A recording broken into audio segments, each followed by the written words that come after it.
Up first, Emmanuel Ogala, CEO and founder of Josplay, recently moved to Bend.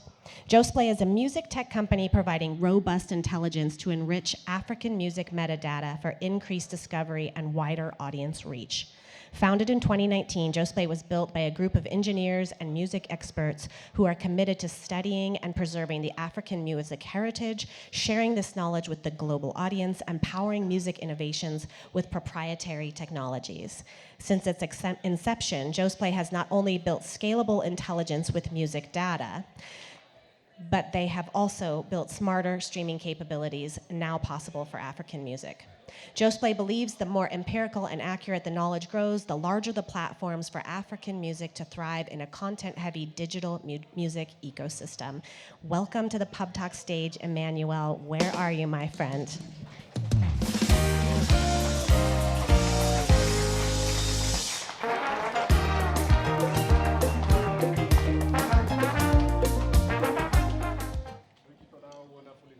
You're welcome.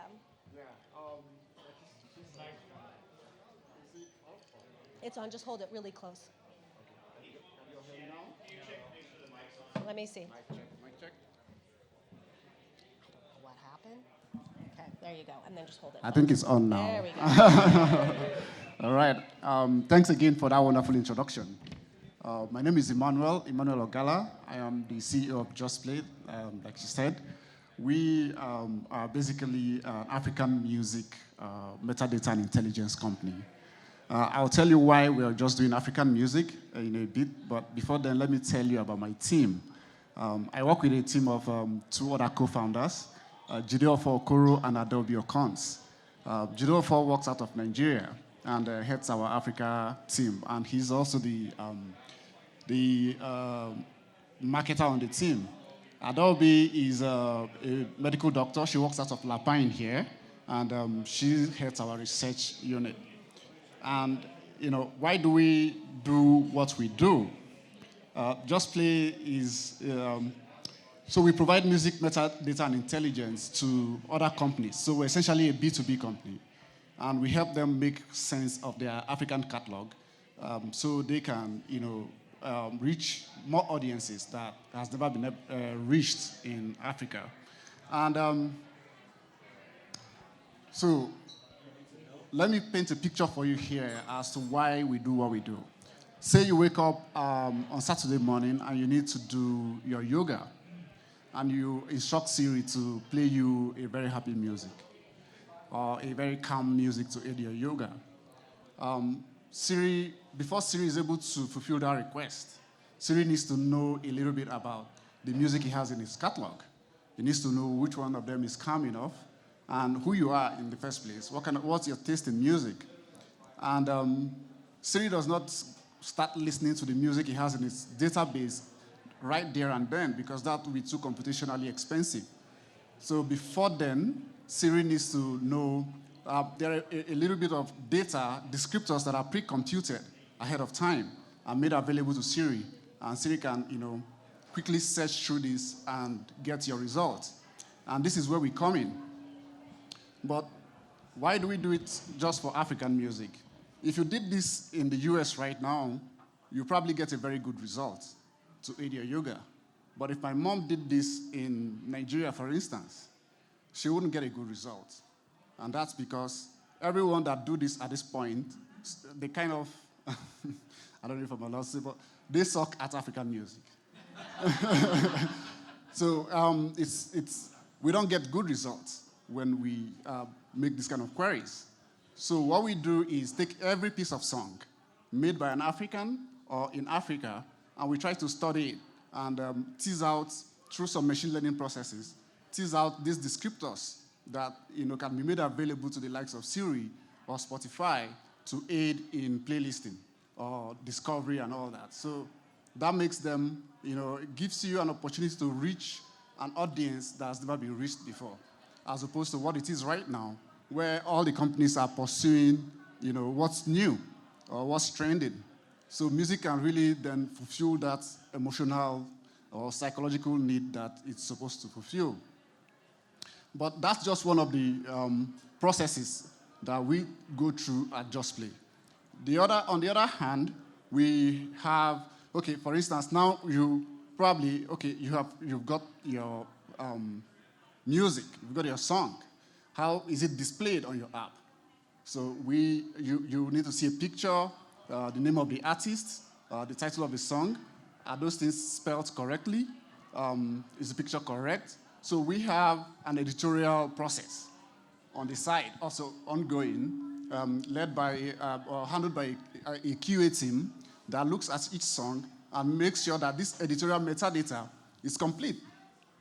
And why this editorial metadata is not just useful for playing, it's also very useful in terms of paying. When you've played, probably it's not a royalty-free music.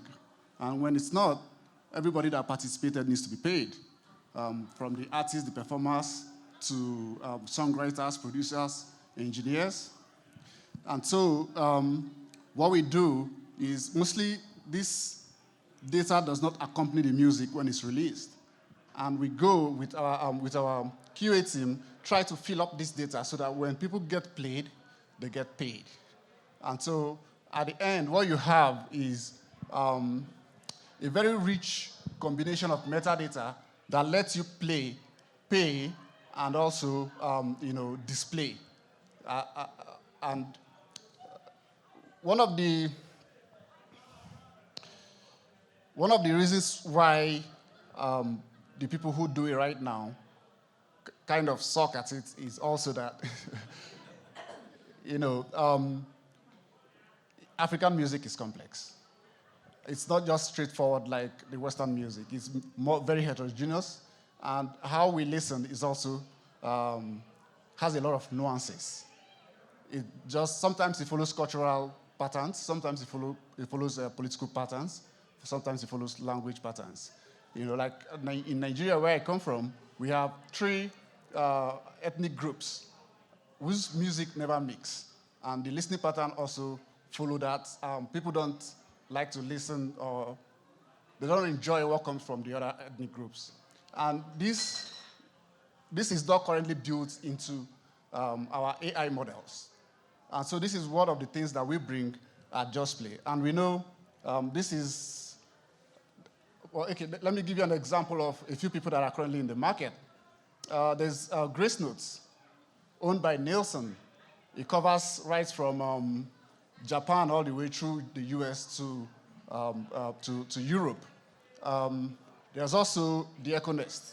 EDCO came up strongly in 2014, but it was bought by Spotify and taken indoors. There is also Museo. Museo came up strongly 2 to 3 years ago from South Korea, but it was bought by SoundCloud last year. So the only available music metadata at this moment is Cyanide from Berlin, whose focus area is more on the European market. So the African market is kind of very open for us right now. Nobody is doing it. We're the first to do it.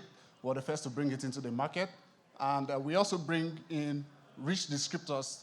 What we do is actually look at this music from the perspective of an African. How would you describe this? How do we build this into, how do we codify this into machine-readable languages that other people can depend on to build their their applications, and then be able to reach more audience. And so far, it's not been a very easy journey for us. We've been building for 3 years, but thankfully last year we attracted 3 advisors. One of them, Jesse Rosenzweig. Sorry. Jesse Rosenzweig, who's a member of the house here. He's been very helpful in introducing us to early-stage investors. We also have Dapo Oloriyomi. Dapo owns a newspaper in Nigeria. He works out of DC, and he also runs a few fact-checking projects across Africa. And the music business guy on our advisory board is Obiasika. He also owns a record label out of Africa, and he's been in the business for over a decade. And so 2 weeks ago, out of our efforts and their advice, 2 weeks ago, we launched our first metadata API, application program interface, which means other machines can now talk to our infrastructure and get data. And thankfully, we signed our first customer, who was also already waiting for our APIs to be out, because they are called royalty.io. They build royalty management dashboards, but so far they haven't found any music API that has accurate metadata on African music. And so they were just waiting on the side for us to publish our API. And thankfully, they are at this moment providing us with alpha testing feedback. And our goal is that by the time we're done, we would have looked at every music made out of Africa or by an African and codified it and made it, making it available to other downline users to be able to build the application on top of that. And that it becomes possible to reach more unreached markets. And people like my mom, for instance, should then be able to instruct Siri to play a calm song, and Siri will pick an Africa-centric song to play to her. Thank you for listening.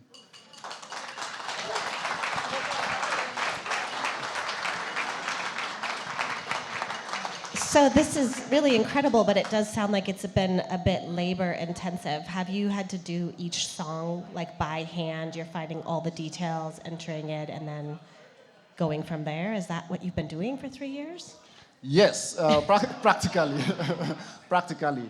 A lot of the music that we've had to work with do not have this metadata in place. So we have to look for them any which way. We scrape the web. We also buy up CDs and look at their backs, buy up vinyls and look at the writing on the back to fill up this data.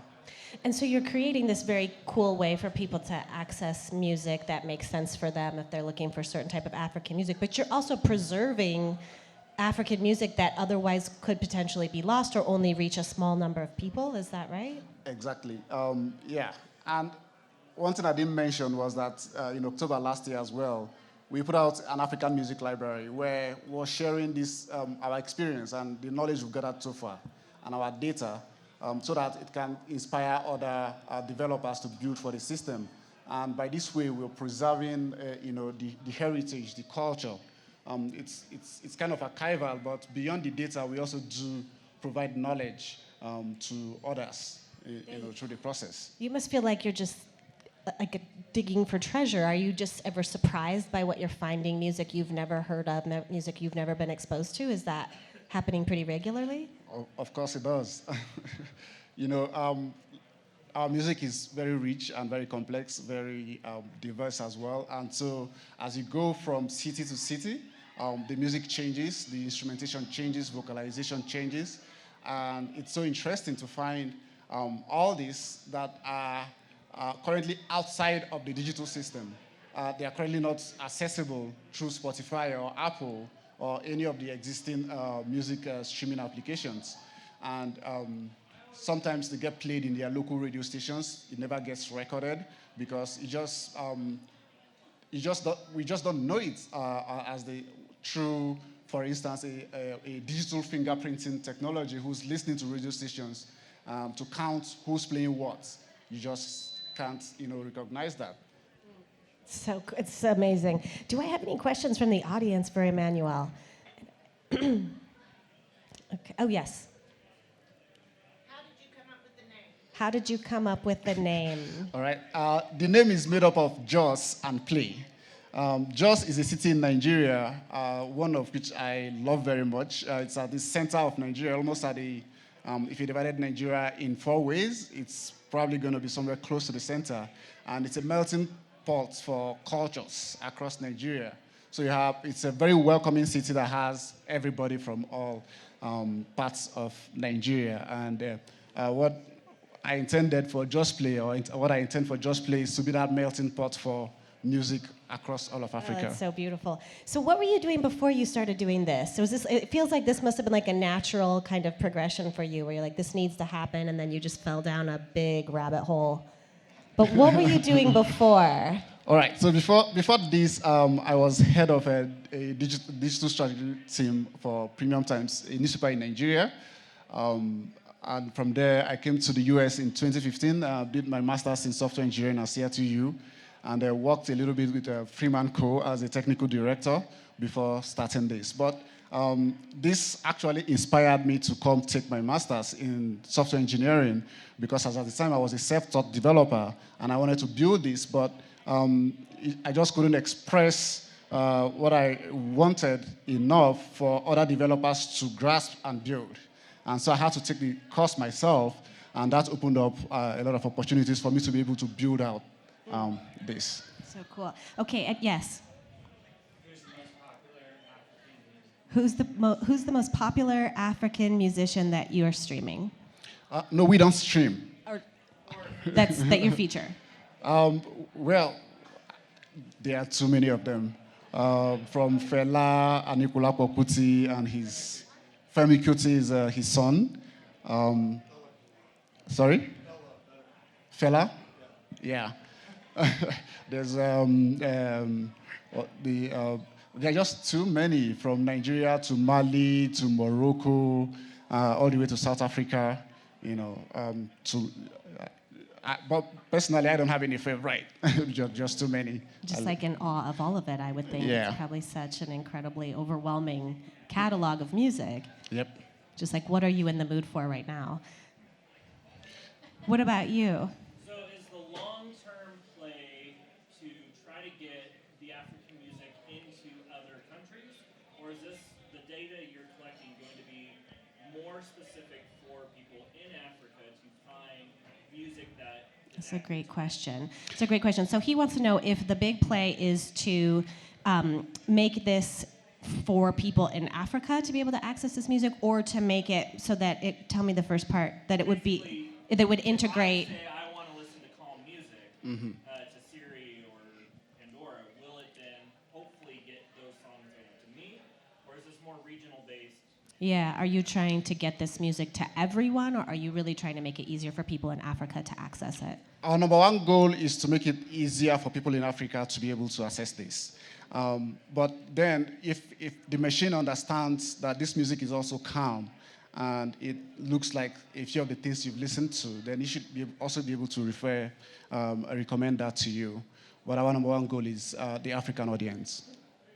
So cool. Okay, I just have one more question. Is there anything that's like really surprised you or excited you about this process? I mean, you've been doing this for several years now, so what's been the most exciting thing? Well, the most exciting thing has been all the discoveries along the way, discovering when I came into it, I really never expected that. As at the time we started up, Apple had just two words, two descriptors for music out of Africa, and that was world music or African. You know, my first exposure to music out of Africa myself was on a flight to Berlin from Lagos, and I got exposed to Baba Mal and the likes from Check Low and all that. And so far in our research and developments, we've come across over 100 valid musical genres that are equally very good and very listenable. And they all have recorded music, and they have large listenership. And so that kind of blew my mind.